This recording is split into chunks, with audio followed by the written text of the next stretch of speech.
Assalamualaikum warahmatullahi wabarakatuh. Hai semua, perkenalkan nama saya Siti Mahroja dengan NIM 2032101.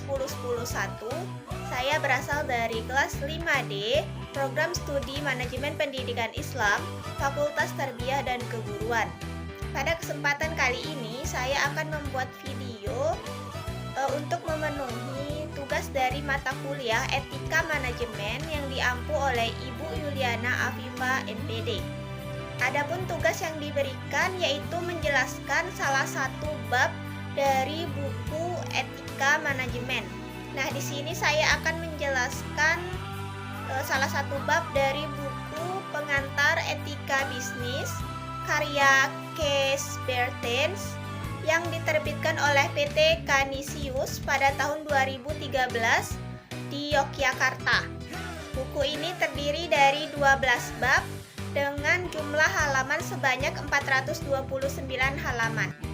Baiklah, bab yang akan saya bahas adalah bab 2 yang membahas tentang sekilas teori etika.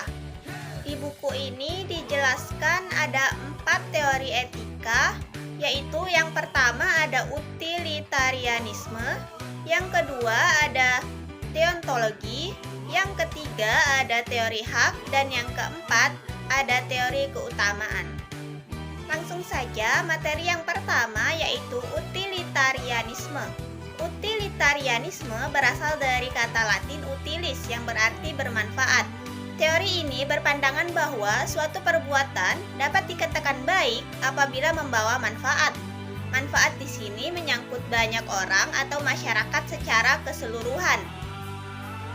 Dalam teori ini, kriteria untuk menentukan baik buruknya suatu perbuatan adalah the greatest happiness of the greatest number, kebahagiaan terbesar dari jumlah orang terbesar. Artinya, perbuatan yang terbaik adalah perbuatan yang mengakibatkan banyak orang merasa senang dan puas. Utilitarianisme sangat menekankan pentingnya konsekuensi perbuatan dalam menilai baik buruk.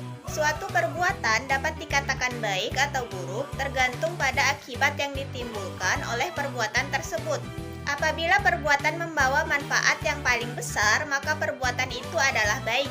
Sedangkan jika perbuatan itu membawa lebih banyak kerugian daripada manfaat, maka perbuatan itu harus dinilai buruk. Utilitarianisme juga disebut sebagai suatu teori teologis, yang mana berasal dari kata Yunani yaitu telos yang berarti tujuan. Teori ini berpandangan bahwa kualitas etis suatu perbuatan diperoleh dengan dicapainya tujuan perbuatan.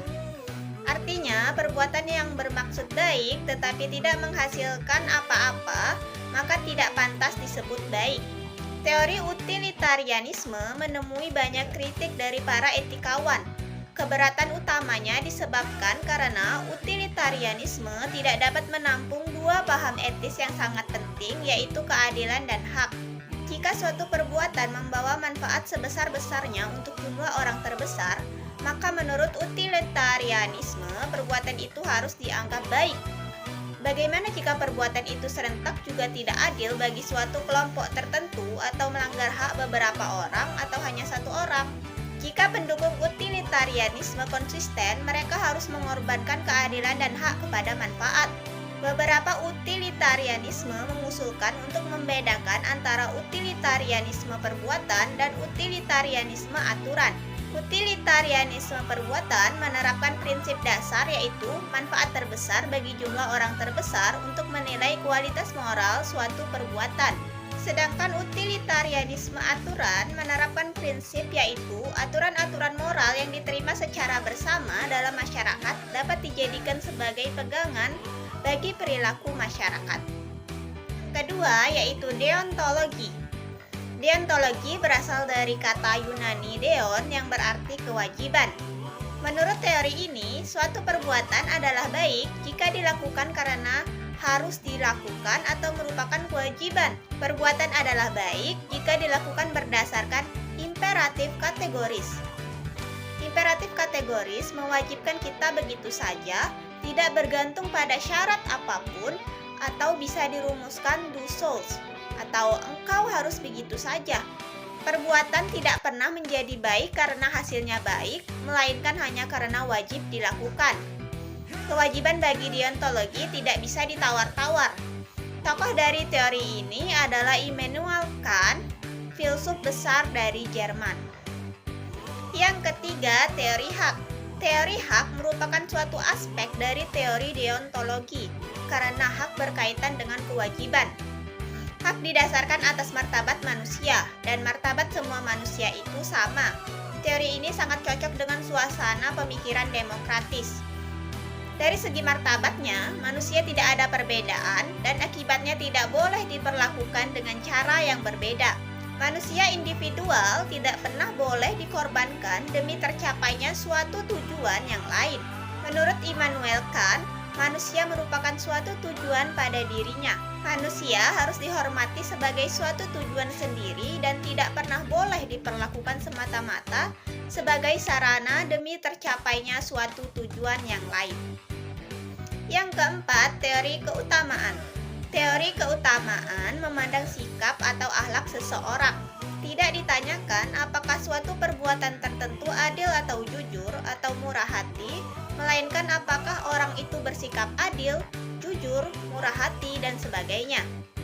Dari keutamaan, sekarang sebagian besar menghidupkan kembali pemikiran Aristoteles. Keutamaan adalah disposisi watak yang telah diperoleh seseorang dan memungkinkan dia untuk bertingkah laku baik secara moral. Seseorang adalah orang baik jika memiliki keutamaan. Hidup yang baik adalah virtuous life, hidup berkeutamaan. Contohnya, kebijaksanaan merupakan suatu keutamaan yang membuat seseorang mengambil keputusan tepat dalam setiap situasi. Berdasarkan materi yang telah saya jelaskan tadi, dapat disimpulkan bahwa ada 4 teori etika, yaitu yang pertama ada teori utilitarianisme. Teori ini berpandangan bahwa perbuatan adalah baik jika membawa manfaat bagi banyak orang. Teori ini terbagi menjadi 2, yaitu utilitarianisme perbuatan dan utilitarianisme aturan.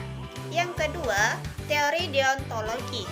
Teori ini berpandangan bahwa perbuatan adalah baik jika harus dilakukan atau merupakan kewajiban, tanpa bergantung pada syarat apapun. Yang ketiga, yaitu teori hak. Teori ini berpandangan bahwa hak didasarkan pada martabat manusia dan semua martabat manusia itu sama, jadi tidak boleh dibeda-bedakan. Manusia secara individual tidak boleh dikorbankan untuk tujuan yang lain. Dan yang keempat, yaitu teori keutamaan. Teori ini menanyakan apakah orang itu bersikap adil, jujur, bijaksana, dan sebagainya. Keutamaan adalah disposisi watak yang diperoleh oleh seseorang dan memungkinkannya untuk berperilaku baik secara moral. Itulah yang dapat saya sampaikan, lebih dan kurangnya saya mohon maaf. Terima kasih. Wassalamualaikum warahmatullahi wabarakatuh.